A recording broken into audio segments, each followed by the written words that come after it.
Hello साथियों, आप सभी को मेरा नमस्कार। मैं राकेश बिश्नोई आपका फिर से स्वागत करता हूं। आज हम नया टॉपिक स्टार्ट कर रहे हैं जो वेक्टर कैलकुलस से रिलेटेड है। टॉपिक रहेगा इंटीग्रल थ्योरम्स। अब इंटीग्रल थ्योरम स्टार्ट करने से पहले कुछ बेसिक चीज़ें हैं, उनके बारे में जानकारी प्राप्त करते हैं। तो थ्योरम कौन कौन सी हैं? ग्रीन, गॉस, स्टोक्स, ये 3 थ्योरम है, बहुत ही इंपॉर्टेंट थ्योरम है। तो उन थ्योरम को शुरू करने से पहले कुछ हम बेसिक चीजें यहाँ पर देखना चाहते हैं। क्या है बेसिक चीज? सबसे पहले है सरफेस इंटीग्रल, पृष्ठ के समाकलन या पृष्ठ समाकलन होता क्या है एक्चुअल में। जैसे हमने लाइन इंटीग्रल देखा था। लाइन इंटीग्रल क्या होता है कि किसी रेखा पर प्राप्त समाकलन क्या होता है? रेखा समाकलन होता है। अलोंग टू लाइन जो इंटीग्रल हम प्राप्त करते हैं वो क्या होता है? लाइन इंटीग्रल होता है। वैसे किसी पृष्ठ से प्राप्त समाकलन जो होगा, किसी सरफेस के अलोंग हम समाकलन जो प्राप्त करेंगे वो अपना कौन सा समाकलन होगा? सरफेस इंटीग्रल होगा, पृष्ठीय समाकलन होगा। तो यही है, किसी पृष्ठ पर ज्ञात किए गए समाकलन को पृष्ठीय समाकलन कहते हैं। अब ये जो पृष्ठीय समाकलन है उसको थोड़ा सावधानी से समझना है अच्छी तरीके से। क्या होता है पृष्ठीय समाकलन? कि f एक कोई सतत अवकलनीय सदिश बिंदु फलन है, continuous differential vector point function है, तथा पृष्ठ S है। S क्या है? एक सरफेस है। और उस सरफेस पर जो सरफेस इंटीग्रल होगा वो क्या होगा? Integral on surface S f dot ds। क्या होगा? f dot ds। f क्या है? वही f सतत अवकलनीय सदिश बिंदु फलन जो आपको दिया होगा। ds क्या है? ds जैसे ये मैंने ले ली x एक्सिस, ये ले ली मैंने y एक्सिस और ये ले ली मैंने z एक्सिस। z एक्सिस जो आपके कैमरे के सामने होगी, ये y एक्सिस और ये z एक्सिस। क्लियर? ये जो है वो z एक्सिस है। अब इसके ऊपर कोई एक पृष्ठ है, ये पृष्ठ है कोई। इस सरफेस में ये जो भी जैसे यहाँ पर ये जो पृष्ठ दिख रहा है किस सरफेस में दिख रहा है? किस में दिख रहा है? xy प्लेन में दिख रहा है। ये जो xy प्लेन में, xy प्लेन में नहीं है, ये क्या है कि 3D सरफेस है, 3D सरफेस है। क्या सरफेस है? 3D, जिसकी 3 डायमेंशन होगी। जैसे मान ले क्यूब, क्यूबॉइड, कोन, घन, घनाभ, शंकु। जबकि 2D सरफेस कौन से होते हैं? 2D सरफेस में बात करें तो सर्किल हो गया, वर्त हो गया। जबकि 3D में बात करें तो सर्किल का रूप क्या बन जाता है? स्फेयर बन जाता है, गोला बन जाता है। तो ये 3D सरफेस है। अब 3D सरफेस जो है ये S है। क्लियर? S एक 3D सरफेस है। अब यहाँ जो ds होता है वो क्या होता है? ds जो है एक स्मॉल पार्ट लेते हैं इसका, ये स्मॉल पार्ट है ds। अब इसकी जो वैल्यू होती है इक्वल टू होती है integral of surface on surface f s f dot n cap ds। f dot n cap ds, f तो वही आपको वेक्टर दे रखा होगा, वही चीज जो आपको गिवन होगी। n कैप क्या चीज है एक्चुअली में? n कैप जो होता है, ये जो भी सरफेस होगा उस सरफेस के परपेंडिकुलर या नॉर्मल में कह सकते हैं। इस जो भी आप पार्ट लेंगे, जो भी सरफेस लेंगे, उस सरफेस के नॉर्मल में यूनिट वेक्टर होगा। तो क्या कह रहे हैं? n के पृष्ठ s पर बाह्य दिशा में अभिलंब इकाई सदिश है। तो बाह्य दिशा में अभिलंब इकाई सदिश है इस पर, पृष्ठ s पर अभिलंब इकाई सदिश है। और ds क्या है? ds किस पे डिपेंड करता है? ds जो डिपेंड करता है कि आपका जो सरफेस है वो कौन से प्लेन पे आपने प्रोजेक्ट किया है। आपको जो भी सरफेस दे रखा है उसको प्रोजेक्ट करना पड़ेगा, उसकी परछाई लेनी पड़ेगी। अब परछाई हो सकता है वो xy प्लेन में लेनी पड़े, हो सकता है yz प्लेन में लेनी पड़े, हो सकता है zx प्लेन में लेनी पड़े। तो वो परछाई के अनुसार अपने को ये जो n कैप निकलेगा और ds निकलेगा। अब यहाँ पर देखते हैं कार्टेशियन फॉर्म। कार्टेशियन क्या होता है कि माना f equal to f1i plus f2j plus f3k एक क्या है? सतत अवकलनीय सदिश बिंदु फलन है, जहां f1 f2 f3 ये क्या होंगे? xyz के फलन होंगे। तथा dA equal to a1i plus a2j plus a3k है, जहां a1 a2 a3 सदिश क्षेत्रफल n के ds का तीनों निर्देशांक तल। अब तीनों निर्देशांक तल कौन से होते हैं? तीनों निर्देशांक तल एक xy प्लेन हो गया, एक yz हो गया, एक zx हो गया। ये 3 निर्देशांक तल होते हैं। xy प्लेन जैसे इसकी बात करें तो ये xy प्लेन, और zx के साथ है तो ये वाला जो है xz प्लेन हो गया, और ये वाला जो होगा yz प्लेन हो जाएगा। क्लियर? जहां a1 dy dz, a2 dz dx, a3 dx dy। तो इनसे कार्तीय रूप से क्या बनता है वो भी देख सकते हैं आप आराम से। क्या बनता है? Integration of surface on surface f dot dA equal to f dot dA equal to integration of surface s f की वैल्यू डॉट dA, f और dA का डॉट प्रोडक्ट निकालेंगे तो f1 a1 plus f2 a2 plus f3 a3 ये बनेगा। अब a1 a2 a3 क्या चीज है? a1 a2 a3 ये कह रहा है कि तीनों निर्देशांक तलों पर प्रक्षेप है। a1 a2 a3 तीनों निर्देशांक तलों पर प्रक्षेप है तो a1 का मान dy dz, तो इसका मान क्या हो जाएगा? देखिए इसका मान हो जाएगा, देखिए a1 जो है y और z के रूप में ले रहे हैं तो यहाँ जो सरफेस इंटीग्रल है वो किस में होगा? डबल इंटीग्रेशन के रूप में होगा। किस रूप में? Double integration on surface s। f1 a1 की जगह क्या है? a1 की जगह dy dz plus f2 a2 की जगह dz dx plus f3 dx dy ये हो गया। अब इसका जो वैल्यू निकलेगा वो किस रूप में होता है? कार्टेशियन फॉर्म में होता है, कार्तीय रूप में होता है। ये कार्तीय रूप हो गया। कार्तीय रूप साधारण सी जानकारी f1 dy dz, f2 dz dx, f3 dx dy। dy dz क्या होता है? yz प्लेन में क्या होता है कि आपका जो सरफेस होगा या उस सरफेस का जो परछाई होगी, प्रोजेक्शन होगा वो yz प्लेन में होगा।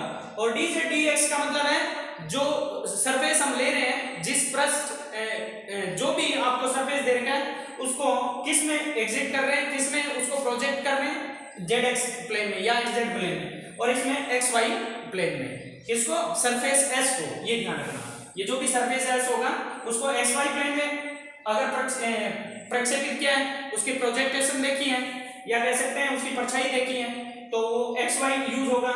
और zx में लिए या xz में लिए तो zx होगा, और yz में लिया है तो yz होगा। ये सामान्य सी जानकारी है।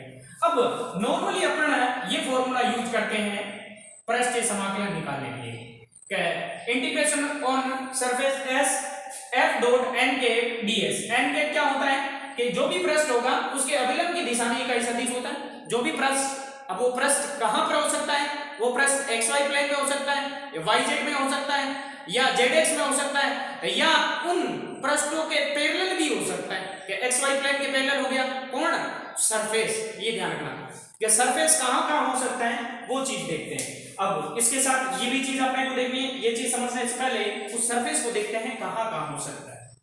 तो पृष्ठीय समाकलन को किससे डोनेट करते हैं वो भी पता चल गया। क्या हुआ बेसिक इसका फॉर्मूला? इस चीज को, सारी चीजों को अपन बारीकी समझेंगे अच्छी तरीके से। बस पूरा ध्यान यहाँ होना चाहिए। थोड़ा मुश्किल जरूर है लेकिन हर मुश्किल का हल होता है मेहनत करने से।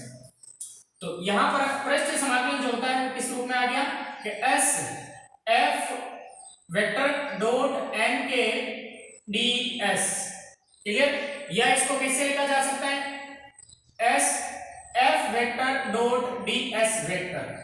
अब इस ds वेक्टर को इस रूप में लिख दिया n कैप ds में। क्लियर? n कैप क्या होता है? जो भी पृष्ठ होगा उसके अभिलंब इकाई सदिश, उसके नॉर्मल में यूनिट वेक्टर होता है n कैप। अब ये n कैप और ds कैसे निकलता है? n कैप के बारे में यहां लिखा है, पहले उसको ds को समझते हैं कि ds क्या होता है। ds जो होता है, ये ds डिपेंड किस पे करता है? पृष्ठ पर। जो भी आपका पृष्ठ है, पृष्ठ s किस समतल में है, किस समतल, अब समतल कौन से हो सकते हैं? xy हो सकता है, yz हो सकता है और zx होता है। किस समतल में है या उसका प्रक्षेप किस समतल में है।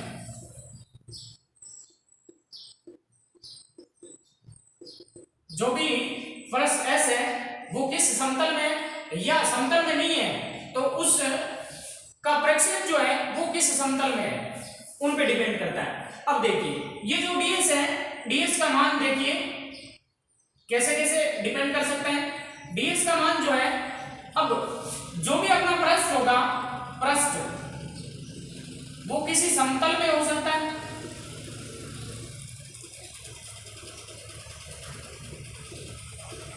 क्लियर? या दूसरी स्थिति पृष्ठ S समतल के समांतर हो सकता है,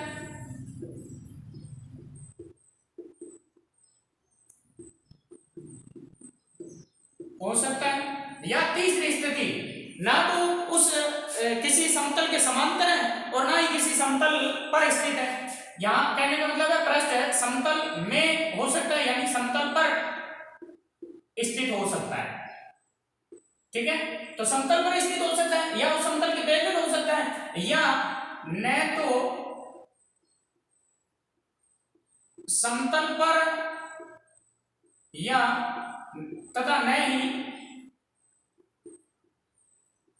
उसके समांतर है। अब तीन समतल किसी भी समतल के समांतर हो सकता है, तो उस स्थिति में ds का मान जो होता है वो किस हिसाब से निकलता है वो देखिए। ds का मान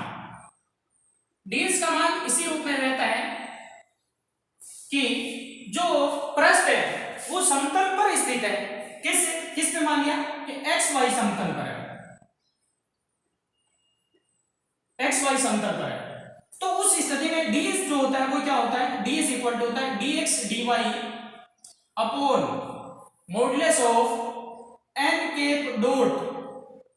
अब देखिए xy समतल में अगर कोई पृष्ठ है, जैसे मान लीजिए ये मेरे पास एक बुक है और ये जो प्लेन है वो xy प्लेन है, ये जैसे ये x होगी, ये y होगी, ये x ये y है। अब ये मेरे पास क्या है, एक सरफेस है, कैसा भी हो सकता है, क्यूब, क्यूबॉइड, कोन, स्फीयर, कुछ भी हो सकता है पृष्ठ। ठीक है, सिलेंडर भी हो सकता है। तो ये जैसे मान लो एक पृष्ठ है, ये जो पृष्ठ है इस xy प्लेन में ऐसे है, ये xy प्लेन, तो xy प्लेन में आ गया, तो xy प्लेन में आ गया, तो इस पृष्ठ का नॉर्मल वेक्टर जो होगा, नॉर्मल यूनिट वेक्टर कौन होगा, ये x ये y, तो इसके नॉर्मल कौन होता है, xy के नॉर्मल कौन होता है, zx होता है, और zx का यूनिट वेक्टर क्या होता है, zx का यूनिट वेक्टर k होता है। तो n के साथ क्या लगेगा, k।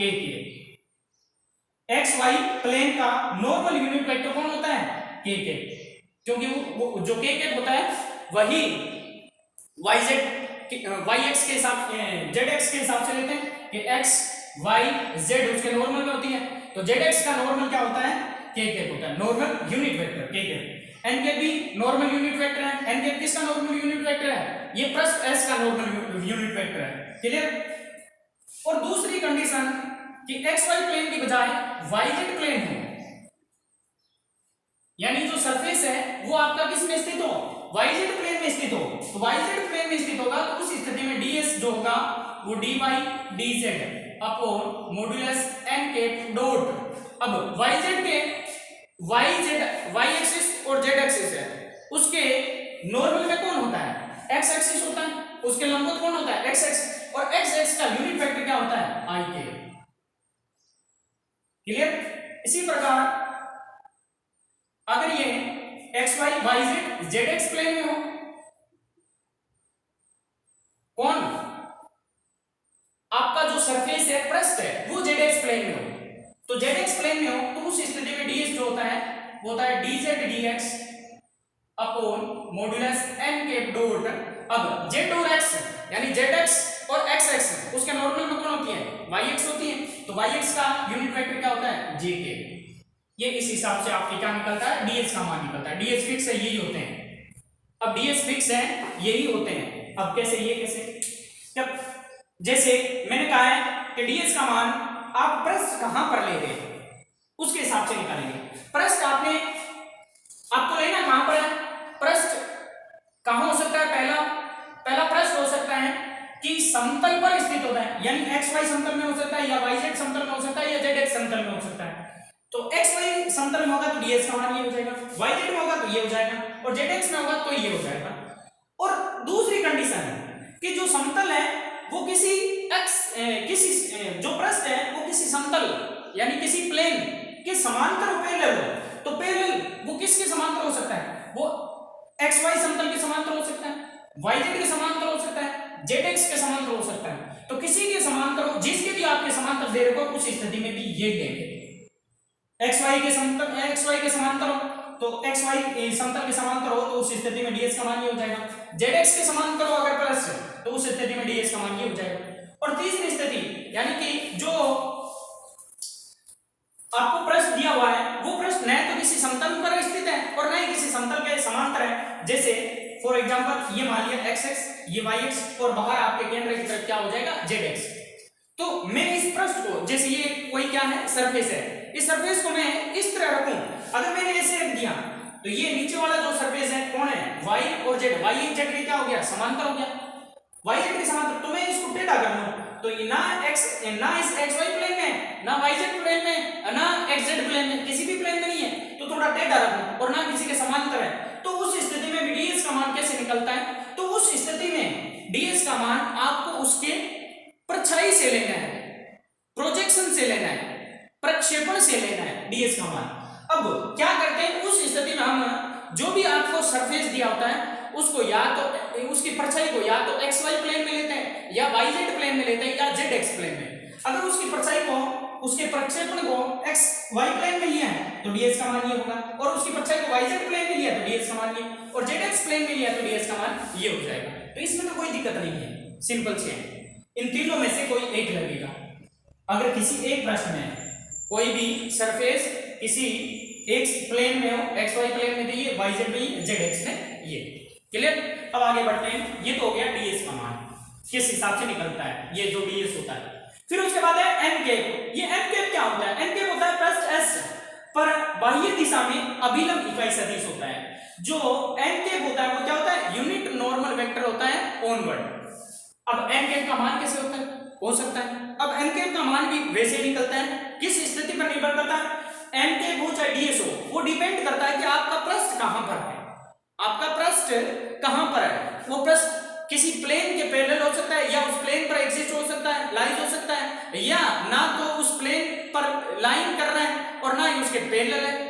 तो यानी कि जो n कैप का मान निकालेंगे, यदि पृष्ठ s किसी समतल पर जैसे फॉर मान लीजिए कि xy समतल पर हो, किस पर हो, xy समतल पर, कौन हो, इसको हटा रहा, देखिए यदि कोई पृष्ठ s किसी समतल पर xy प्लेन में हो, ये xx ये yx और ये बाहर की ओर zx, क्लियर। अब जो भी सरफेस होगा, ये y एक्सिस हो गया, जो भी सरफेस है मान लो, जो भी सरफेस है वो सिर्फ xy प्लेन में है, ये xy प्लेन है, बाहर नहीं है, ये xy प्लेन पर है, तो उस स्थिति में n कैप क्या होता है, n कैप जो होता है वो यूनिट नॉर्मल वेक्टर होता है उस सरफेस के, ये सरफेस, अब इस सरफेस के यूनिट नॉर्मल वेक्टर क्या होगा, ये होगा, तो वो unit normal vector n cap होगा क्या, वो एक्चुअल में वही होगा जो xy के नॉर्मल में है, क्योंकि ये जो सरफेस है वो कहां पर है, xy प्लेन में, तो इस सरफेस का जो नॉर्मल यूनिट वेक्टर होगा वो xy प्लेन का जो नॉर्मल यूनिट वेक्टर होगा उसके बराबर ही होगा। तो xy प्लेन का नॉर्मल यूनिट वेक्टर कौन होता है, xy प्लेन के नॉर्मल में वेक्टर कौन होता है, ये z घटक, z वाला zx, ये नॉर्मल में होती है, तो ये यहां भी नॉर्मल होगी, यहां भी नॉर्मल होगी, तो zx का यूनिट वेक्टर कौन होता है, k है। तो अगर पहली स्थिति में कि अगर प्लेन जो है xy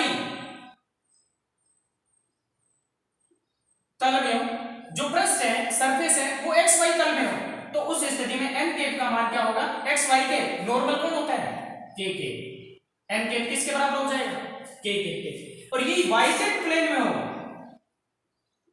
कौन जो दिया गया सरफेस है yz प्लेन में हो तो n कैप का मान, अब yz प्लेन में होगा तो yz के नॉर्मल कौन होता है, yz के नॉर्मल में अभिलंब कौन होता है, yz के नॉर्मल होता है xx, और xx का यूनिट वेक्टर क्या होता है, i के, तो n कैप किसके बराबर हो जाएगा, i के। इसी प्रकार zx प्लेन में हो, zx प्लेन में हो तो n कैप का मान क्या होगा, तो zx प्लेन जो है उसके नॉर्मल में कौन सा एक्सिस होता है, उसके नॉर्मल में होता है y एक्सिस, और y एक्सिस का यूनिट वेक्टर क्या होता है, j कैप, क्लियर। तो n कैप का मान k कैप हो सकता है, i कैप हो सकता है, n कैप का मान j कैप हो सकता है, कब, जब दिया गया पृष्ठ किसी समतल पर स्थित हो और समतल के पैरेलल हो, तो भी यही कंडीशन होती है। अगर दिया गया पृष्ठ xy समतल के पैरेलल है तो एन कैप का मान के होगा, क्योंकि पैरेलल का मतलब क्या है, ये जैसे एक्स वाई है, अब इसके पैरेलल मान लो यहां मान लिया मैंने पैरेलल, तो उसके नॉर्मल जो होगा वो पैरेलल के जो नॉर्मल होता है वही इसके नॉर्मल होगा, यानी एक्स वाई का नॉर्मल जो होगा तो एक्स वाई प्लेन में जो सरफेस है उसका भी नॉर्मल वही होगा, तो नॉर्मल वही होने के कारण भी ये दोनों कंडीशनें सेम होगी, एन कैप का मान क्या रहेगा, सेम ही रहेगा।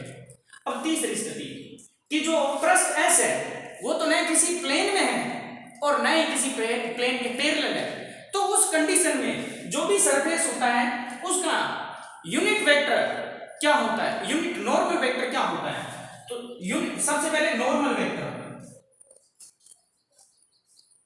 एक्चुअल में नॉर्मल वेक्टर क्या है ये पढ़ चुके हैं, अभिलंब सदिश, अभिलंब सदिश कि कोई भी सरफेस एस है, कोई भी सरफेस क्या है, एस है, सरफेस एस कैसे भी हो सकता है, स्क्वायर हो सकता है, X square plus Y square plus Z square equal to A square, ये कोई सरफेस है।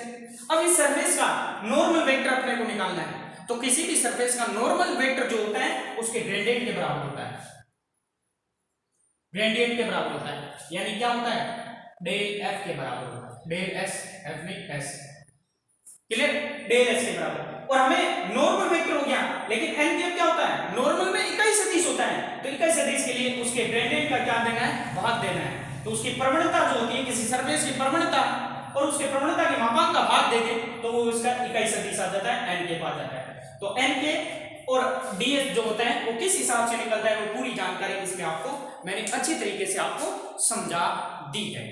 अब इससे रिलेटेड हम जब एग्जांपल लेंगे तो ये पूरी तरह से आप श्योर हो जाएंगे कि किस हिसाब से इनका यूज करना है। थोड़े टफ जरूर है लेकिन आपको बिल्कुल दिल लगा के मेहनत से आपको अच्छी तरीके से इसको देखना है, क्लियर। फिर एक बार कह सकता हूं कि पृष्ठीय समाकलन क्या होता है, पृष्ठीय समाकलन होता है कि किसी पृष्ठ पर किया गया समाकलन, प्राप्त किया गया समाकलन पृष्ठीय समाकलन होता है, सरफेस इंटीग्रल होता है। तो किसी पृष्ठ एस पर हम समाकलन निकाल रहे हैं तो उसकी वैल्यू जो पृष्ठीय समाकलन होता है वो किसके बराबर होता है, integral on surface S F dot N cap DS. N cap क्या होता है, एन कैप जो होता है पृष्ठ एस होता है उसके बाह्य दिशा में अभिलंब इकाई सदिश होता है, और डीएस क्या होता है, डीएस जो होता है उस सरफेस का कोई छोटा टुकड़ा होता है और उसका मान कैसे निकलता है, डीएस का मान इस हिसाब से निकल सकता है। यानी कि हम तीन स्थितियां देखते हैं कि जो सरफेस है वो कहां हो सकता है, इसमें भी वही तीन स्थितियां है, उसमें भी वही तीन स्थितियां हैं। पहली स्थिति में समतल क्या हो सकता है, पृष्ठ जो होता है वो समतल पर होता है, तो कौन सी समतल पर होता है, एक्स वाई समतल में होता है तो ये फॉर्मूला लग जाता है, और वाई जेड समतल में होता है तो ये फॉर्मूला लग जाता है, और जेड एक्स में होता है तो यहां से मैंने हटा दिया वो लग जाता है, तो जेड एक्स में होता है तो यहाँ डी जेड डी एक्स हो जाता है, एन के डॉट जे के हो जाता है, क्लियर। और दूसरा पृष्ठ के समतल के समांतर हो तो समतल के समांतर हो तो भी ये तीनों लगते हैं, किसके समांतर, एक्स वाई के समांतर है तो ये फॉर्मूला डीएस का, वाई जेड के समांतर है तो ये फॉर्मूला, और तीसरा जेड एक्स के समांतर होता है। और तीसरी कंडीशन न तो किसी समतल पर समांतर है और न ही किसी समतल पर स्थित है, तो उस स्थिति में हम क्या करते हैं, इस स्थिति में हमें प्रक्षेपण लेना पड़ता है, परछाई लेनी पड़ती है। वो परछाई अपनी मर्जी से कहीं भी ले सकते हैं, वो एक्स वाई प्लेन में ले सकते हैं, वाई जेड प्लेन में भी ले सकते हैं और जेड एक्स प्लेन में भी ले सकते हैं। तो ये आपका क्या था, सरफेस इंटीग्रल था। अब इस सरफेस इंटीग्रल से रिलेटेड अपन एग्जांपल आगे पढ़ेंगे, तो ये सरफेस इंटीग्रल आपको सावधानी से अच्छी तरीके से समझना है, वीडियो एक बार में समझ नहीं आए तो दो बार जरूर देखेंगे। आगे अपना टॉपिक है वॉल्यूम इंटीग्रल, आयतन समाकलन क्या होता है। जैसे अभी हमने देखा था सरफेस इंटीग्रल, सरफेस इंटीग्रल क्या था, सरफेस इंटीग्रल कि किसी पृष्ठ एस पर जो समाकलन निकालते हैं वो क्या होता है, पृष्ठीय समाकलन होता है, सरफेस इंटीग्रल होता है, और उसका फॉर्मूला था F vector dot N cap DS. N cap और डीएस कैसे निकलता है, एन कैप होता क्या एक्चुअल में, एन कैप था कि पृष्ठ एस के नॉर्मल यूनिट वेक्टर होता है एन कैप, और डीएस का मान भी कैसे निकालते हैं, एक्स वाई प्लेन, पृष्ठ को एक्स वाई प्लेन में लेते हैं या वाई जेड प्लेन में लेते हैं या जेड एक्स प्लेन में लेते हैं, उसके अकॉर्डिंग डीएस और एन कैप निकलता है, क्लियर। तो ये फॉर्मूला था सरफेस इंटीग्रल का। ऐसे वॉल्यूम इंटीग्रल क्या होता है कि माना एफ वेक्टर एक सतत अवकलनीय सदिश बिंदु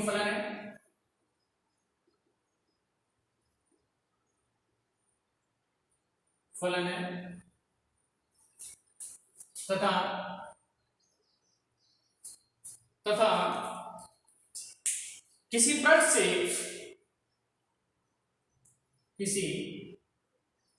से घिरे क्षेत्र का आयतन V है, तो उसका आयतन समाकलन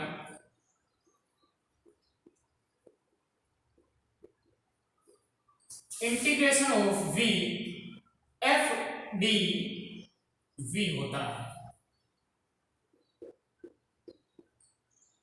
f dv होता है।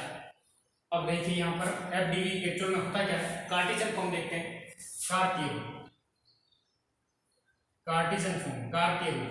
कार्टियो मान लेते हैं कि f1 इक्वल टू है, f1 वेक्टर जो है, f1 वेक्टर जो है अपने पास है कि f1i plus f2j plus f3k, जहां f1 f2 f3 क्या है, xyz के फलन है, तथा dv जो होता है वो क्या होता है, dv एक्चुअल में होता है dx dy dz होता है। जैसे dA क्या होता है, dA जो होता है dx dy या dy dz या dz dx होता है। अभी हमने देखा था सरफेस इंटीग्रल में कि surface integral f vector dot n cap ds जो होता है कार्टेशियन फॉर्म में क्या बना था, double integration on surface s f1 dy dz plus f2 dz dx plus f3 dx dy, ये बना था। तो यहां पर क्या होता है, डबल इंटीग्रेशन होता है सरफेस इंटीग्रल में डबल इंटीग्रेशन होता है, जबकि यहां जो ये वॉल्यूम इंटीग्रल होता है उसमें ट्रिपल इंटीग्रल होता है, तो ट्रिपल इंटीग्रल होगा तो कार्टेशियन फॉर्म में, तो integration on volume v f dv equal to क्या हो जाएगा, triple integration on v f का मान वही f1i plus f2j plus f3k और dv का मान क्या हो जाएगा, dx dy dz। ये आपका इसका क्या हो गया, कार्टेशियन फॉर्म हो गया। चाहो तो इसको अलग अलग अंदर ले सकते हैं, dx dy dz को इसके साथ और तीनों का इंटीग्रेशन भी 3 बार अलग अलग कर सकते हैं, i j के बाहर ले सकते हैं। कैसे लिख सकते हैं इसको, i बाहर लिख दिया, triple integration f1 dx dy dz plus j बाहर ले लिया, triple integration on v f2 dx dy dz plus j triple integration f3 dx dy dz, यहाँ के हो जाएगा क्योंकि यहाँ dx dy dz है, x के सापेक्ष भी है, y के सापेक्ष भी है, z के सापेक्ष भी है, इसलिए ट्रिपल इंटीग्रेशन होता है। जबकि सरफेस इंटीग्रल में या तो y और z के सापेक्ष होगा, या z और x के सापेक्ष होगा, या x और y के सापेक्ष होगा, तो इसलिए डबल इंटीग्रेशन चलता है। तो डबल इंटीग्रेशन से रिलेटेड फॉर्मूले एक बुक है अपने पास, इंटीग्रेशन से संबंधित, उसमें डबल इंटीग्रेशन भी आता है, ट्रिपल इंटीग्रेशन आता है, उनके बारे में भी हम पढ़ेंगे, लेकिन थोड़ी भी जानकारी अपने इंटीग्रेशन से रिलेटेड होनी चाहिए ताकि अपन इजी से ये क्वेश्चन कर सके। तो ये जानकारी आपको रखनी है। फिर आगे अपनी थ्योरम आएगी गॉस डाइवर्जेंस थ्योरम। गॉस का अपसरण प्रमेय क्या होता है, बहुत ही इंपॉर्टेंट थ्योरम है। उस इंपॉर्टेंट थ्योरम से रिलेटेड अपन क्या करेंगे, बहुत सारे एग्जांपल सॉल्व करेंगे। ध्यान रखना है कि आयतन समाकलन और जो पृष्ठीय समाकलन है उनके बीच जो रिलेशन बनाती है वो गॉस डाइवर्जेंस थ्योरम ही बनाती है।